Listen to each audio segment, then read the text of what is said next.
लिखो, पहला पॉइंट पढ़ेंगे इसके अंदर,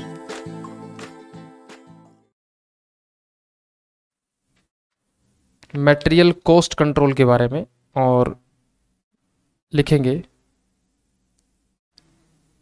objective of this chapter, objective of this chapter. इस चैप्टर का ऑब्जेक्टिव क्या है, इस चैप्टर में हम क्या क्या चीजें पढ़ने वाले हैं। पहला पॉइंट हम पढ़ेंगे A point, what is best purchase policy. इसमें पहला पढ़ेंगे EOQ, इकोनॉमिक ऑर्डर क्वांटिटी। दूसरा पढ़ेंगे EOQ वर्सेस डिस्काउंट पॉलिसी। तीसरा पढ़ेंगे इसमें EOQ versus just in time, जिसको हम JIT के नाम से जानेंगे, पॉलिसी। एक तो पढ़ेंगे हम इस चैप्टर में परचेज पॉलिसी कैसे डिसाइड करें, उसमें 3 केस हम पढ़ेंगे। फिर बी पॉइंट पढ़ेंगे various stock level, various stock levels. C point पढ़ेंगे, कॉपी में जरूर लिखेंगे, साथ साथ मेरे साथ साथ लिखते रहेंगे। नया चैप्टर शुरू किया, लास्ट में हमारा एम्प्लॉय कॉस्ट चैप्टर पूरा हो गया था, न्यू चैप्टर है, और लगभग लगभग ये 8 से 10 नंबर का है। Various stock level. फिर हम पढ़ेंगे material turnover ratio, material turnover ratio. फिर हम पढ़ेंगे वैल्यूएशन ऑफ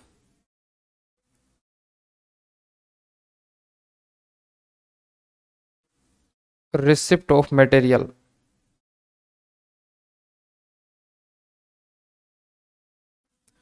ई पॉइंट पढ़ेंगे valuation of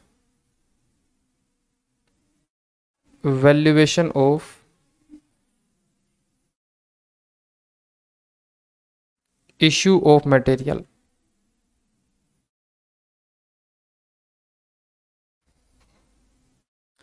valuation of issue of material. F point लिखेंगे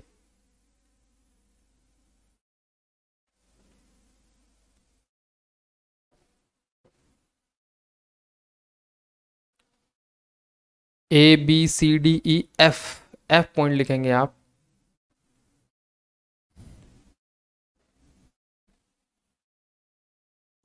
treatment of shortage in store department. G point पढ़ेंगे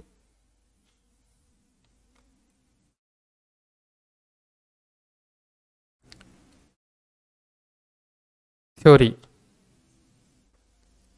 इतने मुद्दे हमको इस चैप्टर में सीखने हैं, जल्दी से लिखिए, फिर थोड़ा आगे चलेंगे।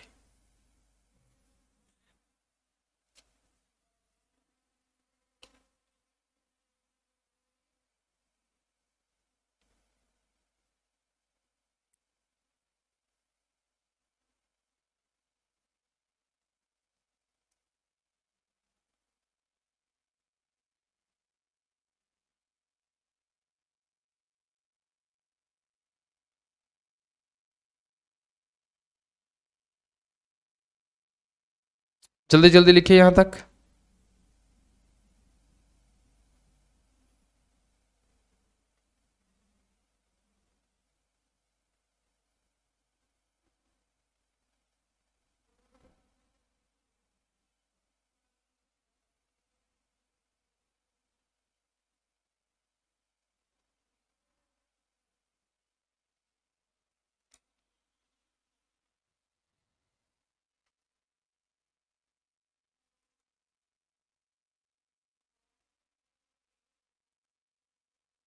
पॉइंट नंबर 2 लिखेंगे। अब एक एक करके हम डिसाइड करेंगे। सबसे पहले बेस्ट परचेज पॉलिसी क्या है और ईओक्यू का मतलब क्या है।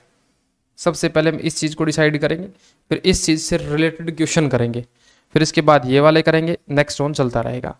तो पहली हेडिंग लिखिएगा सब बच्चे, how to decide.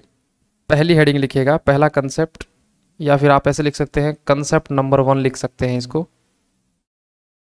Concept number 1, concept number 1 की हेडिंग है how to decide, how to decide best purchase policy. How to decide best purchase policy लिखना चाहिए इसके अंदर। एक छोटा सा पहले डायग्राम बनाना आप, ठीक है। उस डायग्राम के बाद मेरे साथ साथ चलेंगे। भाई देखो, एक बनाना आप ऐसे करके, ये है हमारी मार्केट, ओके। और यहां मैं बना देता हूं हमारी खुद की कंपनी या खुद की ऑर्गेनाइजेशन बना देता हूं मैं। यहां पे है हमारी, ये है हमारी कंपनी, हमारी कंपनी।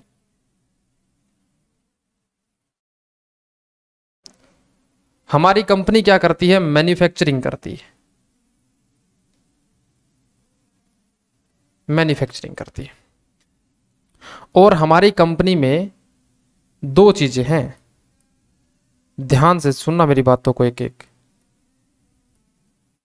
हमारी कंपनी में दो चीजें बनी हुई हैं। एक बना हुआ है जनाब ऐसा वाला, ये है हमारा स्टोर डिपार्टमेंट, स्टोर डिपार्टमेंट। और ये है हमारा इधर अलग से हमने बनाया हुआ है, इसका नाम है फैक्ट्री या फिर मैन्युफैक्चरिंग डिपार्टमेंट, मैन्युफैक्चरिंग डिपार्टमेंट,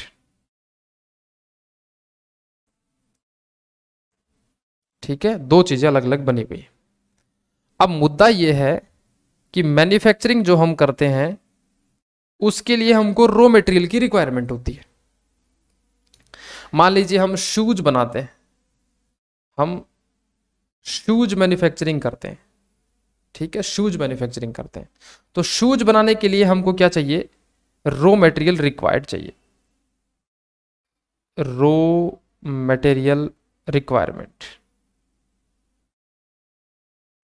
अब हम इस कंसेप्ट में ये डिसाइड करना चाहते हैं कि मार्केट से जब हम सामान लेने के लिए जाएं तो क्या पूरे साल में जितनी भी रिक्वायरमेंट होगी, हमारी पर एनम की रिक्वायरमेंट होगी, क्या वो सारी की सारी एक के एक साथ ही परचेज करके लाएं या फिर धीरे धीरे टुकड़ों वाइज, लोट वाइज परचेज करें?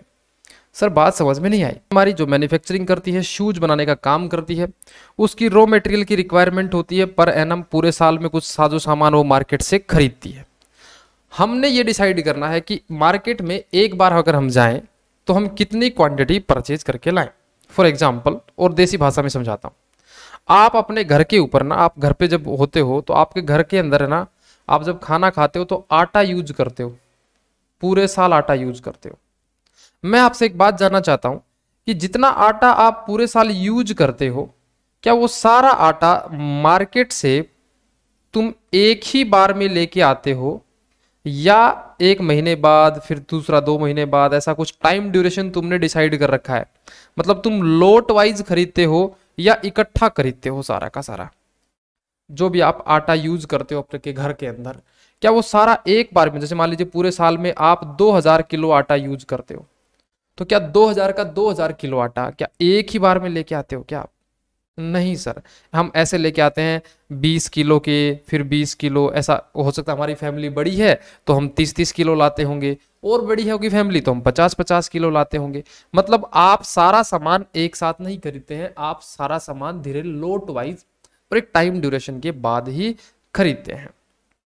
तो इसी प्रकार सेम सेम कंसेप्ट में एक कंपनी है, उसका वो आटा तो खरीदती नहीं होगी भाई, वो तो रॉ मटेरियल खरीदती होगी। तो रॉ मटेरियल जो खरीदती है, क्या वो सारा रॉ मटेरियल एक ही बार में खरीदेगी या फिर लोट वाइज खरीदेगी? हमने बोला सर लोट वाइज खरीदेगी। तो लोट वाइज कितना खरीदेगी, उसके लिए कुछ फैक्टर्स हैं, पहले वो फैक्टर्स सुनो जरा।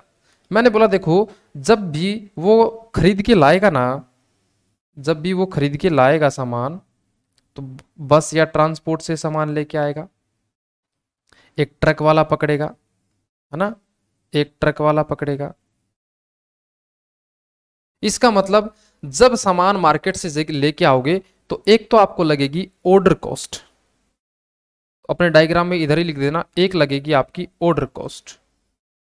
ऑर्डर कॉस्ट का मतलब क्या है कि जब आप मार्केट से सामान लेके आते हो तो आपका कितना खर्चा हो जाता है, ऑर्डरिंग कॉस्ट मतलब आने जाने का खर्चा, आने जाने का खर्चा, आने जाने का खर्चा,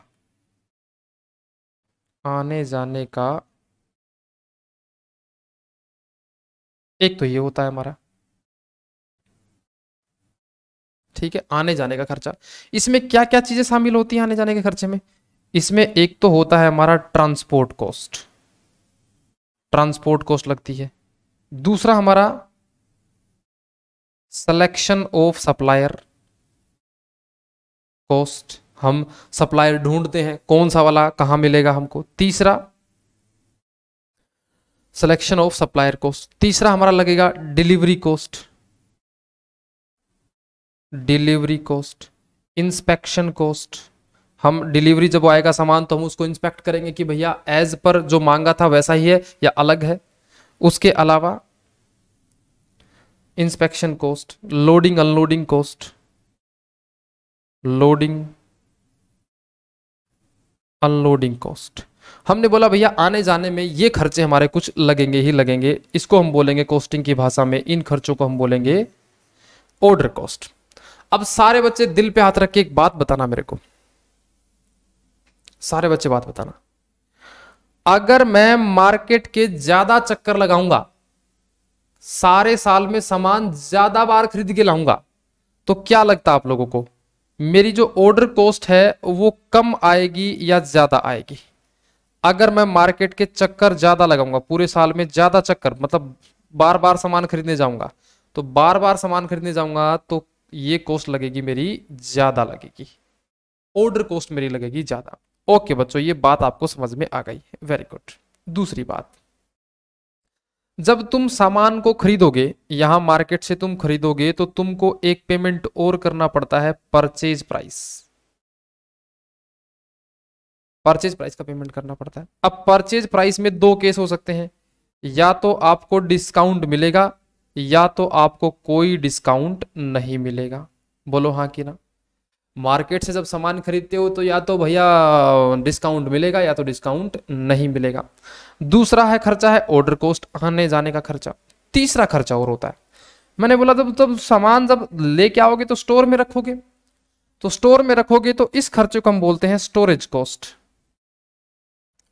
स्टोरेज कॉस्ट। तो अलग से डायग्राम बनाएंगे आप अपनी कॉपी के अंदर,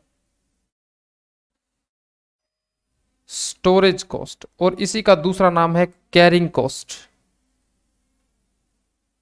कैरिंग कॉस्ट, स्टोरेज कॉस्ट या फिर कैरिंग कॉस्ट। हमने बोला भाई ये क्या बोला है, स्टोरेज कॉस्ट या कैरिंग कॉस्ट। सुनो जरा इसके बारे में और, जब तुम अपने सामान को स्टोर में रखते हो तो वेयर हाउस का रेंट लगता है, वेयर हाउस का स्पेस जो होगा, स्पेस का रेंट लगता है। दूसरा स्टोर कीपर रखना पड़ता है आपको सामान को देखने के लिए यहां पे। तीसरा, यहां पे चीजें खराब नहीं हो जाएं इसलिए स्टॉक होल्डिंग कॉस्ट लगाई जाती है। स्टॉक होल्डिंग मतलब अगर मान लीजिए ऐसा कोई सामान है जिसमें दवाइयां वगैरह छिड़कनी पड़े, सब्जियां वगैरह का कारोबार करते हो आप, तो स्टॉक होल्डिंग कॉस्ट। स्टॉक जब तुम खरीद के लाओगे तो तुम्हारा एक वर्किंग कैपिटल भी लगेगा, वर्किंग कैपिटल इन्वेस्टमेंट, उसके ऊपर इंटरेस्ट भी तुम्हारा लगेगा। ये आपकी स्टोरेज कॉस्ट हो गई। वेयरहाउस का स्पेस, स्टोर कीपर, ओके, तो टोटल मिला के 3 खर्चे हो गए हमको ये डिसाइड करने के लिए कि हमारा लोट साइज कितना हो, एक बार में मार्केट से सामान कितना लेके आए। इसके लिए हमारे 3 फैक्टर हो गए। पहला फैक्टर हुआ परचेज प्राइस, फैक्टर नंबर 1। दूसरा फैक्टर हुआ ऑर्डर कॉस्ट, ऑर्डर कॉस्ट ये फैक्टर नंबर 2। और तीसरी हो गई हमारी कैरिंग कॉस्ट, ये हो गई फैक्टर नंबर 3। 3 फैक्टर हो गए। तो ये डायग्राम कॉपी में बनाएंगे और इसी के नीचे आप लिखेंगे, डायग्राम के नीचे ही आप लिखेंगे। स्टोरेज कॉस्ट को हिंदी में लिख लेना, सामान को रखने व संभालने का खर्चा, संभालने का खर्चा, सामान को रखने व संभालने का खर्चा। ओके, नीचे लिखना आप, इसी के नीचे नोट बना के, every business organisation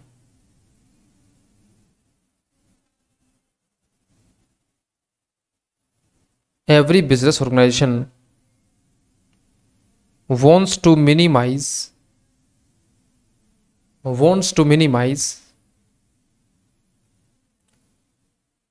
total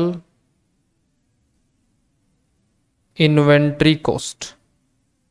Every business organization wants to minimize total inventory cost. Next लिखना, टोटल इन्वेंट्री कॉस्ट में क्या क्या चीजें शामिल होती हैं, और ये पर एनम, पूरे साल की खर्चा कंपनी, हर कंपनी अपना खर्चा कम करना चाहती है। तो इसके अंदर एक तो होगा total purchase cost per annum, दूसरा टोटल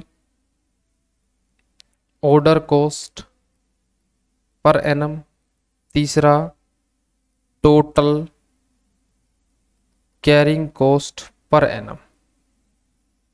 इसी को हम बोलते हैं total inventory cost, total inventory cost, total inventory cost per annum. बताओ बच्चों, क्या आपकी अगर ये खुद की कंपनी हो, आपकी खुद की कंपनी हो, तो क्या आप नहीं चाहेंगे सामान परचेज भी सस्ता करूं, सामान को आने जाने के खर्चे भी कम हो, लाने के खर्चे भी कम हो जाएं, और सामान को फिर स्टोर करूं तो स्टोर के खर्चे भी कम से कम हो जाएं?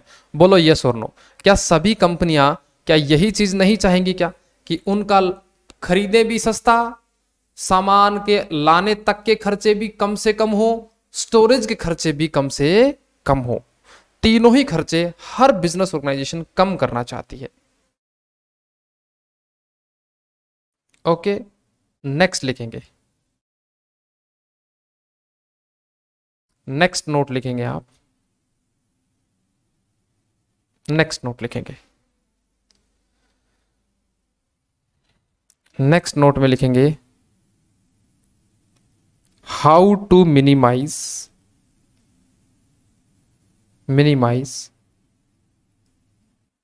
एनुअल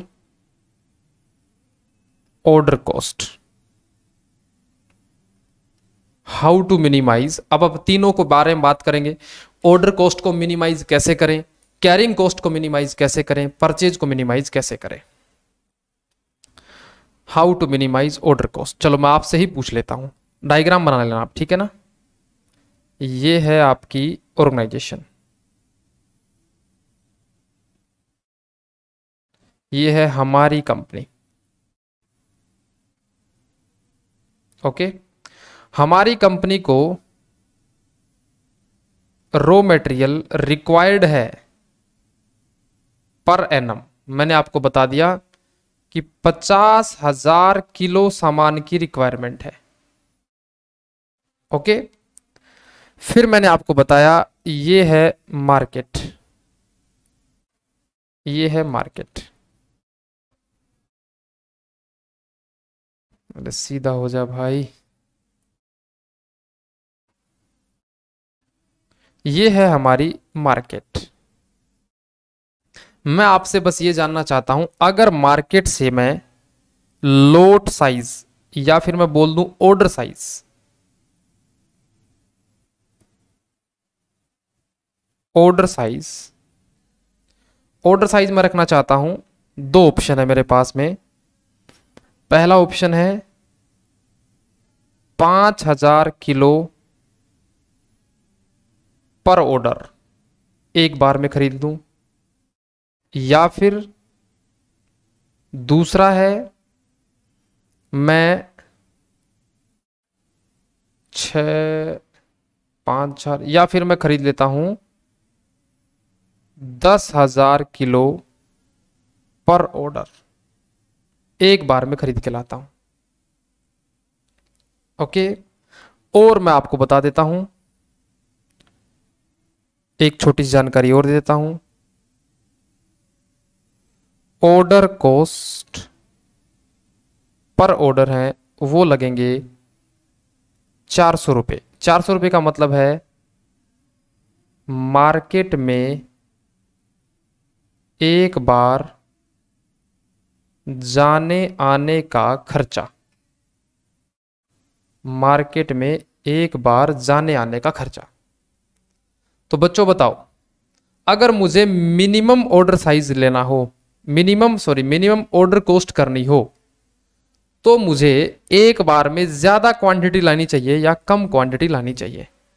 आओ जनाब इसी बात को सॉल्यूशन में देख लेते हैं, इसी का सॉल्यूशन देख लेते हैं। देखो सॉल्यूशन लिखो, सॉल्यूशन लिखो। तीसरा ने बोला सर ज्यादा क्वांटिटी लानी चाहिए। ओके देख लेते हैं। पहला ऑप्शन नंबर 1, ऑप्शन नंबर ए, पूरे साल में कितने रुपए लगेंगे? ऑप्शन नंबर ए में देखो, हमको पूरे साल में 50,000 किलो सामान खरीदना है। ठीक है, पूरे साल में हमको खरीदना है 50,000 किलो सामान, और एक बार के अंदर अगर तुम 5,000 किलो सामान एक बार में लाओगे तो बच्चों बताओ मार्केट में तुम कितनी बार जाके आओगे? सर हम जाके आएंगे 10 ऑर्डर करेंगे, 10 बार मार्केट के चक्कर लगाएंगे। बोलो हाँ कि ना? एक बार चक्कर लगाने के 400 रुपये लगते हैं तुम्हारे, तो पूरे साल में 4,000 रुपये तुम्हारे लग जाएंगे, पर एनम ऑर्डरिंग कॉस्ट लग जाएगी तुम्हारी 4,000 रुपये। ऑप्शन नंबर ए में। ऑप्शन नंबर बी में तुमको पूरे साल में 50,000 किलो सामान लेके आना है, लेकिन एक बार में अगर तुम 10,000 किलो सामान ले आओगे तो तुम्हारे 5 ऑर्डर ही बनेंगे, और एक ऑर्डर बनाने में तुम्हारे 400 रुपये का खर्चा मार्केट में आता है। तो भाई साहब 5 ऑर्डर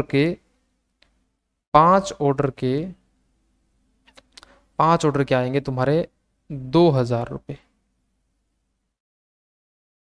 5 ऑर्डर के आएंगे 2,000 रुपये पर एनम।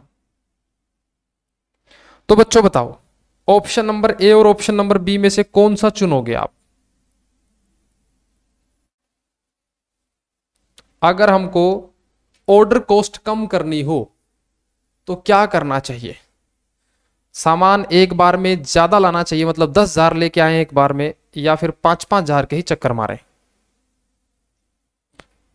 सर इस एग्जाम्पल से ये कंक्लूजन निकला है, तो यहां पे लिख देता हूं मैं कंक्लूजन। कंक्लूजन कंक्लूजन ये लिखना है, इफ ऑर्डर साइज बिग होगी, ऑर्डर साइज बड़ी होगी, तो नंबर ऑफ ऑर्डर होंगे वो कम होंगे, और अगर आपके नंबर ऑफ ऑर्डर कम हुए तो आपकी एनुअल ऑर्डर कॉस्ट भी कम होगी। क्या इस बात से, इस कंक्लूजन से आप सहमत हैं क्या? अगर ऑर्डर साइज बड़ी होगी तो चक्कर कम लगेंगे, चक्कर कम लगेंगे तो एनुअल ऑर्डर कॉस्ट है वो भी कम होगी। पहला कंक्लूजन। दूसरा conclusion, if order size small होगी, कम होगी, तो नंबर ऑफ ऑर्डर हैं वो मार्केट में चक्कर तुमको ज्यादा लगाने पड़ेंगे, और अगर तुम चक्कर ज्यादा लगाओगे तो तुम्हारा एनुअल ऑर्डर कॉस्ट है वो भी ज्यादा हो जाएगा। बोलो हाँ कि ना। क्या ये कंक्लूजन सब बच्चों को समझ में आया कि नहीं आया?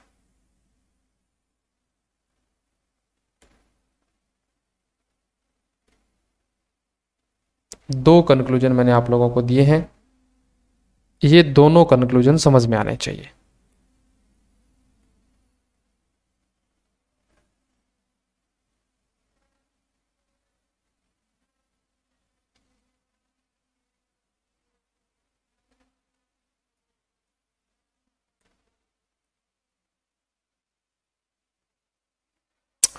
बोलो जी बोलो। अगर एनुअल ऑर्डर कॉस्ट कम करनी हो तो कंक्लूजन ये ध्यान रखना है कि ऑर्डर साइज क्या रखना है, बिग।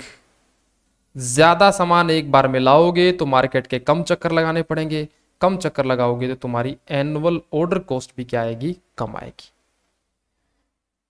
क्या यहां तक कंफर्टेबल है सब बच्चे? एक बात मैंने अपनी पूरी कर दी है, आगे चल सकते हैं। अब आते हैं हम कैरिंग कॉस्ट की तरफ। ठीक है, कैरिंग कॉस्ट की तरफ। तो नेक्स्ट हेडिंग लिखेंगे इसी पॉइंट में, बेस्ट परचेज पॉलिसी ही चल रही है हमारी, इसी में आप नेक्स्ट हेडिंग लिखेंगे how to minimise annual carrying cost. How to minimise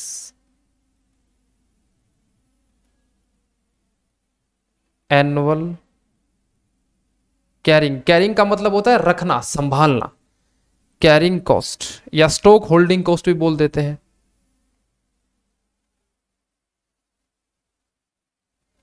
annual carrying cost को कम कैसे करें? कैरिंग कॉस्ट का मतलब है हमारे स्टोरेज में होने वाले खर्चे। तो इसका हिंदी में एक लाइन लिख भी लेना।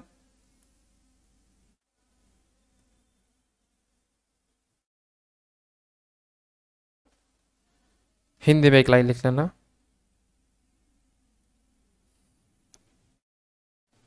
It means expenses related to storage of material in our warehouse। हमारे वेयरहाउस में स्टोर करने के खर्चे, सामान को रखने के, संभालने के खर्चे। एक एग्जांपल और दे देता हूं मैं आपको इसी के अंदर एक डायग्राम बना के। मैंने बोला ये है हमारी कंपनी, हमारी कंपनी, हमारी कंपनी का ये है स्टोर डिपार्टमेंट, स्टोर डिपार्टमेंट। अब सब बच्चे एक बात बताओ, अगर मैं तुमको बता दूं स्टोरेज कॉस्ट है पर यूनिट पर एनम है, मैं तुमको बता दूं कि भाई साहब वो है मेरी 4 रुपए पर यूनिट। ये मैंने आपको क्वेश्चन में बता दिया। इसका मतलब क्या है, एक यूनिट को 1 साल तक अगर संभालोगे तुम तो तुम्हारे 4 रुपए का खर्चा बैठ जाता है। इसका हिंदी मतलब भी लिख लेना, एक यूनिट को 1 साल तक स्टोरेज में रखें, स्टोरेज में रखें तो हमारे 4 रुपए खर्च हो जाते हैं, खर्च हो जाते हैं। मैंने तुमको बता दिया कि एक यूनिट को तुम अगर स्टोर के अंदर रखे रहोगे तो हमारे 4 रुपए के खर्चे हो जाते हैं। ये क्वेश्चन ने ही हमको बताया। अब मैं आपसे ये जानना चाहता हूं ऑप्शन नंबर 1 और ऑप्शन नंबर बी में। ऑप्शन अब हमारे पास में एक ऑप्शन ये है ऑप्शन नंबर ए, ऑर्डर साइज जो है वो हम मान लीजिए 5,000 किलो रखें, या ऑप्शन नंबर 2 है कि ऑर्डर साइज 10,000 किलो रखें। अब यहां पे थोड़ी सी बात को समझेंगे। ऑर्डर साइज 5,000 किलो है और ऑर्डर साइज 10,000 किलो है। डायग्राम कॉपी में बनाएंगे और छोटी सी बात और लिखेंगे इसके नीचे।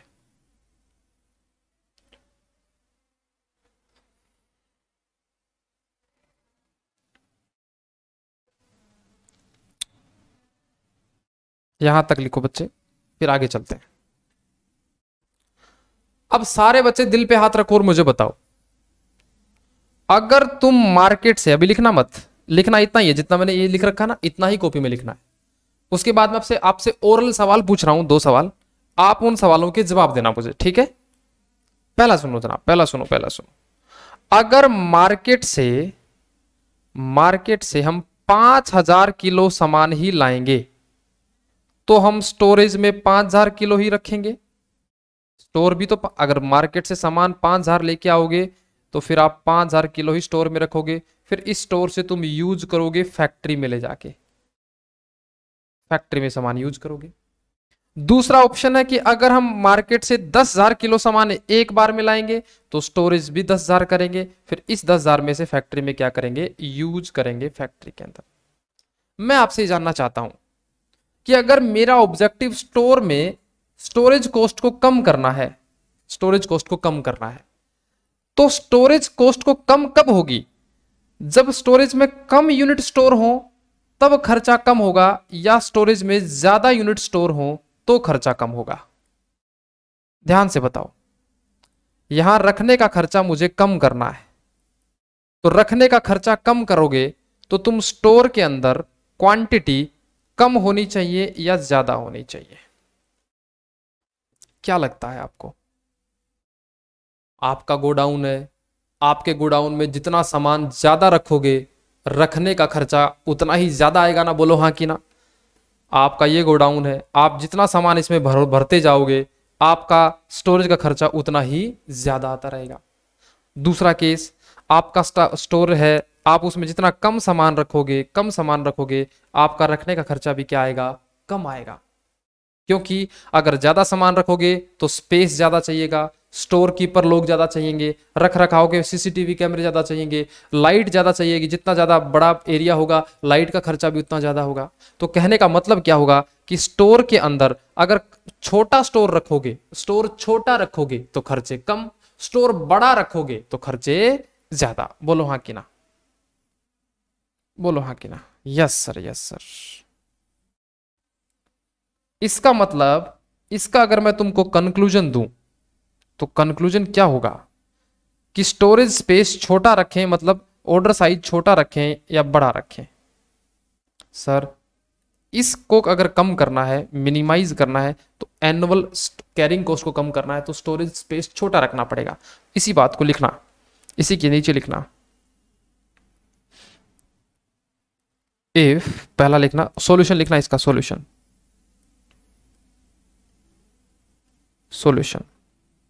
सॉल्यूशन में ऑप्शन नंबर 1,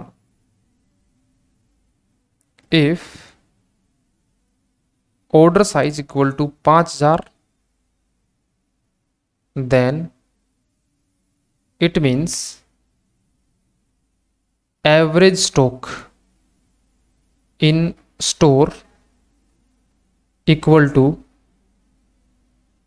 ये हो गया हमारा ओपनिंग स्टॉक, 0 हो गया हमारा क्लोजिंग स्टॉक। अगर हम 5,000 क्वांटिटी ही मंगाएंगे तो स्टोरेज में एक बार 5,000 क्वांटिटी होंगी, फिर हम उसको यूज कर लेंगे, फिर 0 हो जाएंगी, फिर दोबारा से हम 5,000 मंगाएंगे और ये साइकिल चलता रहेगा।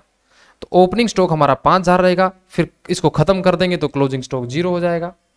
एवरेज डिवाइड बाई 2, इसका मतलब 2,500 किलो सामान हमारा स्टोर में रहेगा। एवरेज स्टॉक है 2,500 किलो। तो भाई पहले केस में एनुअल कैरिंग कॉस्ट कितना होगा? Annual carrying cost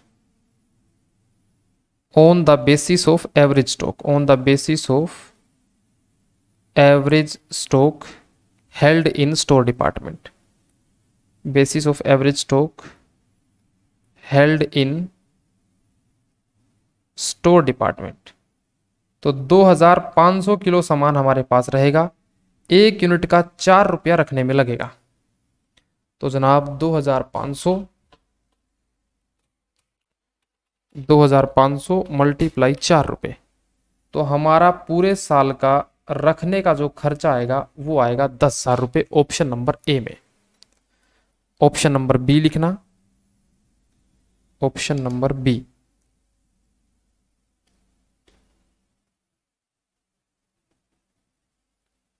if order size हम 10,000 किलो लेके आते हैं, देन it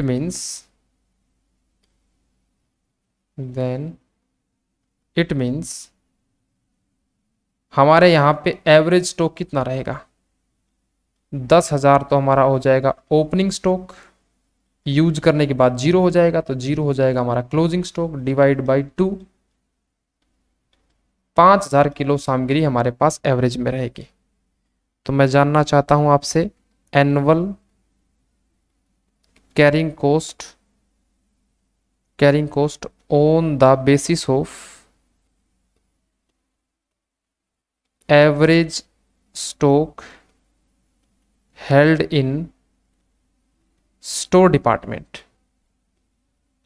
5,000 किलो रखोगे, 1 यूनिट का 4 रुपया, 5 चौका 20,000 रुपया पूरे साल का तुम्हारा लग जाएगा। लो जी, 2 बातें मैंने आपको सिखाई हैं कैरिंग कॉस्ट के रिलेटेड, एक बार जरा इनको कॉपी कर लो, फिर आगे चलते हैं। अब बस इसका कंक्लूजन लिखवाना है मुझे। बताओ बच्चों, कंक्लूजन में क्या लिखेंगे? कुछ आइडिया है?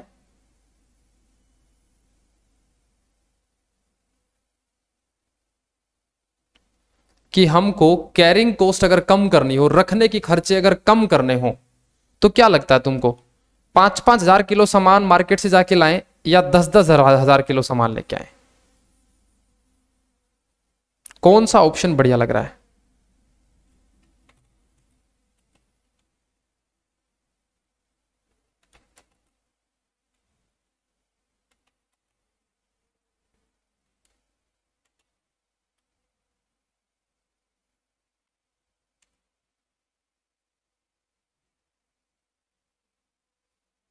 बोलो बच्चों।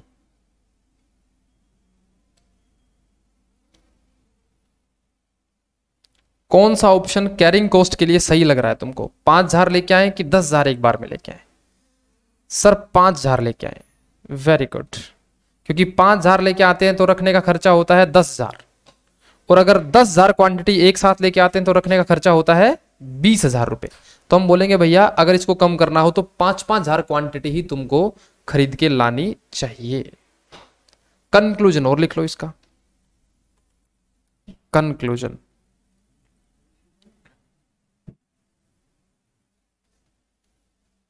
कंक्लूजन में क्या लिखना है? इफ ऑर्डर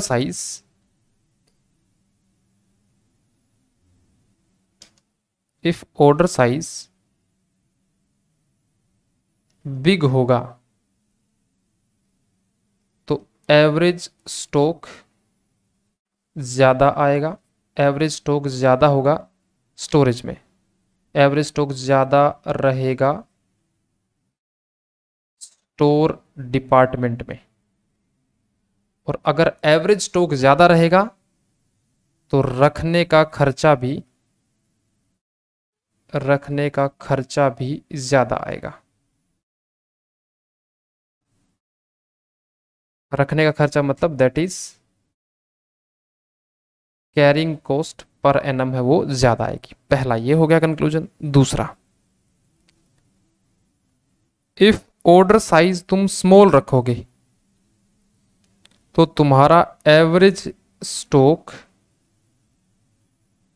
कम रहेगा स्टोर डिपार्टमेंट में, और जहां पे स्टॉक कम रहेगा तो उसको रखने का खर्चा भी कम आएगा।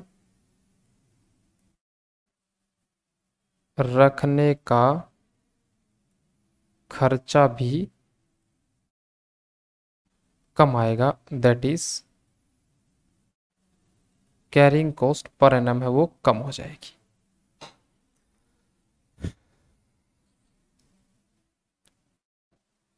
अब दोनों कंक्लूजन को कंपेयर करना, जो ऊपर कंक्लूजन लिखवाया था वो और जो अब कंक्लूजन लिखवाया है वो, दोनों में देखो खर्चा हमारा ऑब्जेक्टिव था कम करना, खर्चा कम करना, तो भैया कैरिंग कॉस्ट के अनुसार देखें तो ऑर्डर साइज रखना चाहिए स्मॉल, छोटा।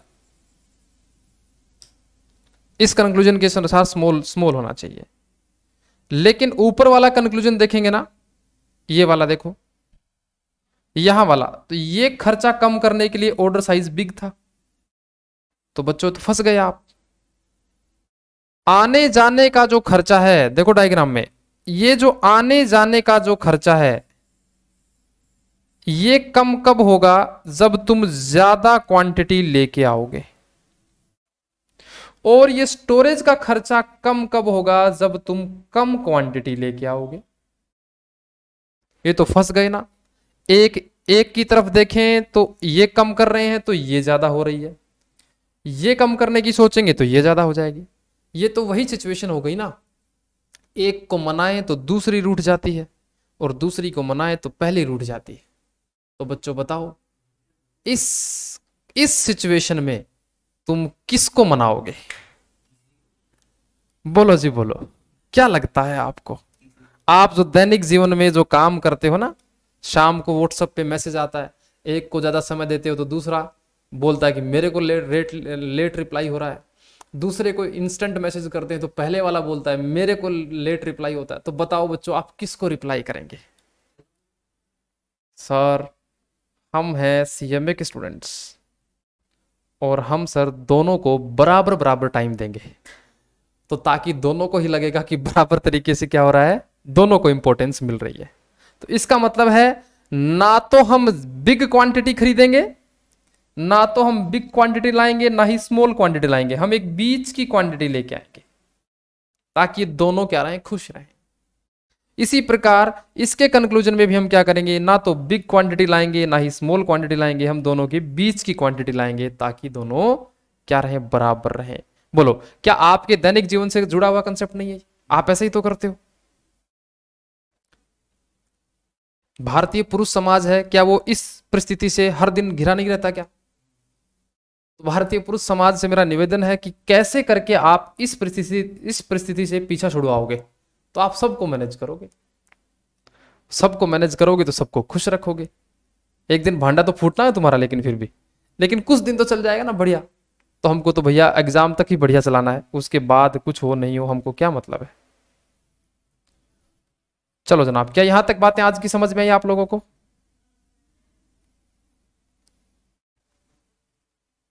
तो कल हम इसके बाद आगे बढ़ेंगे। अभी तो दो ही बातें करी हैं, फिर हम परचेज की बात करेंगे, डिस्काउंट और नॉन डिस्काउंट की बात। तो बोलो भक्तों, आज की जय हो। कल मिलेंगे फिर आपसे। यहां तक लिख लेना।